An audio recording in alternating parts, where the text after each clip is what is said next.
But I'm not watching it. I'm staying home. Gonna eat chips and watch some YouTube rather than some dumb movie. And I'll probably watch it like when it comes on Netflix or something. I don't know.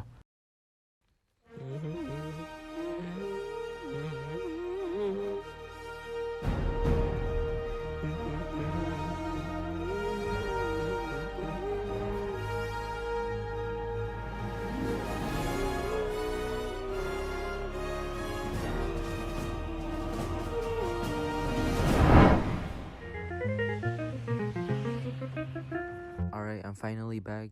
Hopefully this video sounds better than the last one, but yeah, 2 days ago, well, I didn't watch it like on release because I wasn't really interested, but 2 days ago I actually watched the Croods 2, well, the Croods New Age, and yeah, it wasn't great, but I I do have some good things to say about it, which was I will be discussing in this part of the video. I'll be leaving timestamps in the comments or in the description so you guys can do all that. Alright, that's good.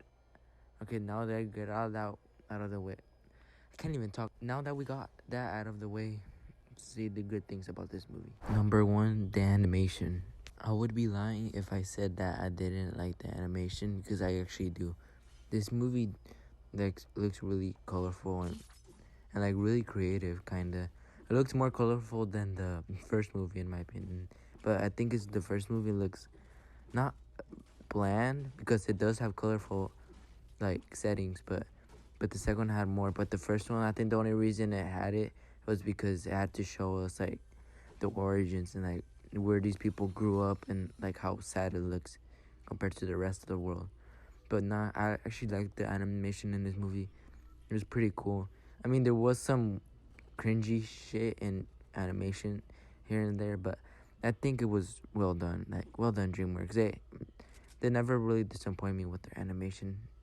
Actually, nah, never mind. Shark Tale is fucking terrifying. Number two, the characters. Like I said, this movie isn't like the best. It isn't like really one of my top 10 favorite movies or something really that special. But like, what I do respect about it is that it was able to bring these characters back after so many years and still have like, especially like after movies like Boss Baby and stuff, where like it's just like really just made for kids. I mean, it still is. It's amazing how like they actually made the characters work in a new movie without it being like one of those DreamWorks sequels where they stopped caring, really, because it does look like they did care about a lot of the writing in this movie, like just the way the characters acted.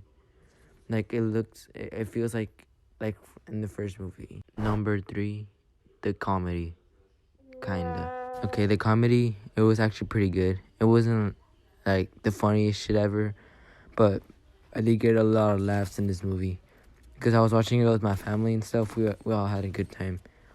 Like it was like really funny. Like in the beginning, like how they're setting stuff up and stuff. Like the jokes did land.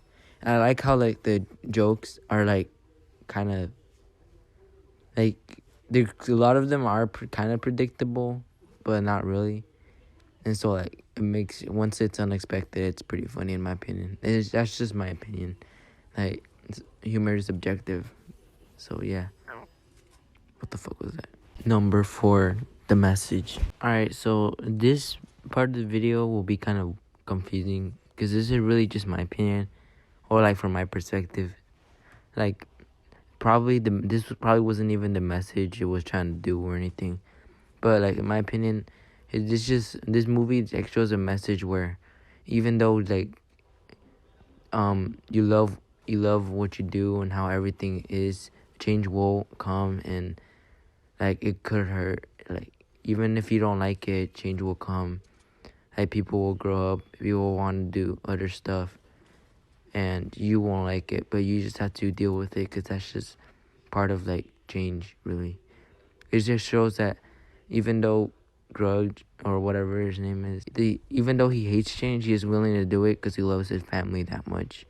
And that just goes to show that like he truly cares, and that even though he tries to get rid of Guy, like for the beginning of the movie, that like he would still do anything for his family. Oh wait, never mind. He actually does try to get rid of guy.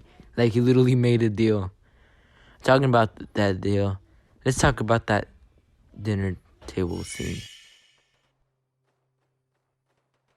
Holy shit, the dinner scene was actually really well done, in my opinion. But the reason I like it is because it's literally like the whole problem of the movie. Like, just them all arguing because someone told someone, and oh my god, you knew, I didn't know, and stuff. It's like they're hiding stuff from each other again. But it's just that the dad was trying to get rid of Guy because he's tired of he's tired of him being with his daughter all the time, and he's scared that he'll take her away from him, and he wants her to stay in the pack. But like I said, change needs to happen. So, but that's what I was saying. I like the dinner scene because it's really just all that, but like consequences about that and stuff.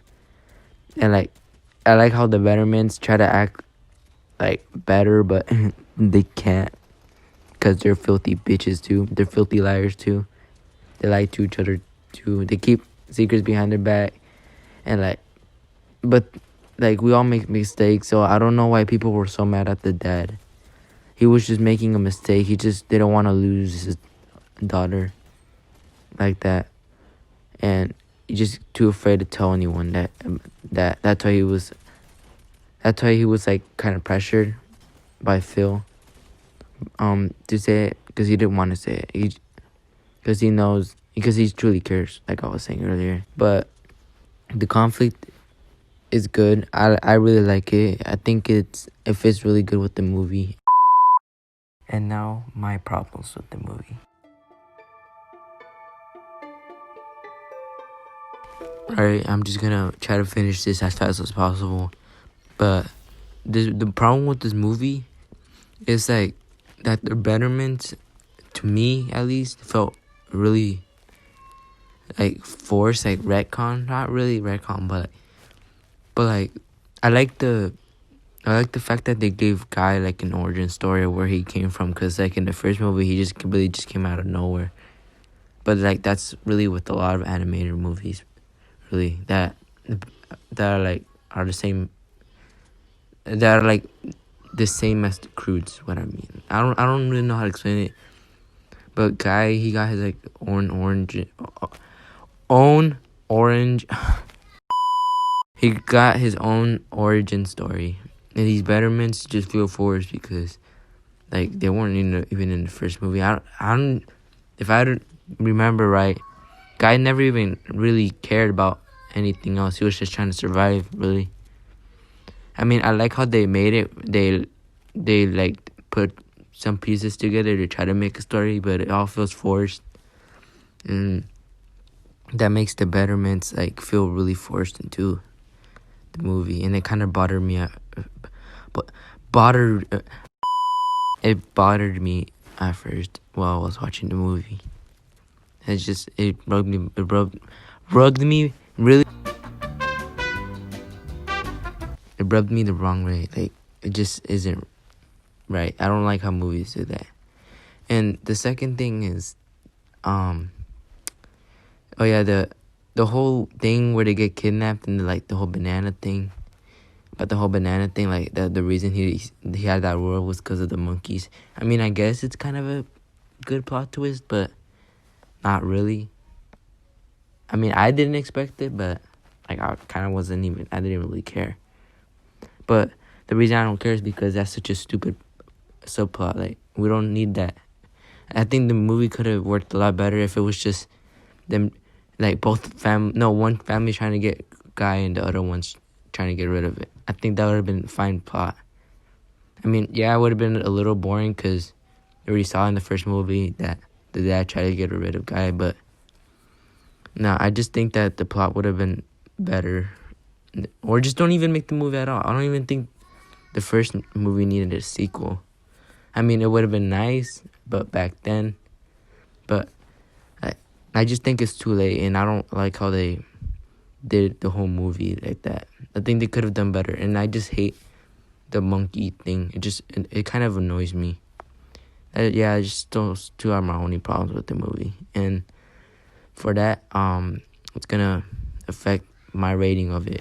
Overall, I think this movie's pretty good. It's not the best, but it's okay. It's good for what it does. It's good for a sequel, in my opinion. It just had some things that personally bothered me. I don't know about you guys. You can leave your opinions in the comments. But yeah, I'd give this movie a 6 out of 10. Like I said, it's okay. It's not great, but it has really good moments in it, and I think it would be good for like a I think it's really good for a family movie, and I do recommend you check it out. All right, that is all. My next video, I don't know when it will be out, but it'll probably be a review too. I don't know. I want to do one, but it's gonna be this is gonna be talking about Spider-Man. So yeah, just keep an eye out for that if you want. Subscribe if you want. I don't know. Do whatever you want. Just notice me, please.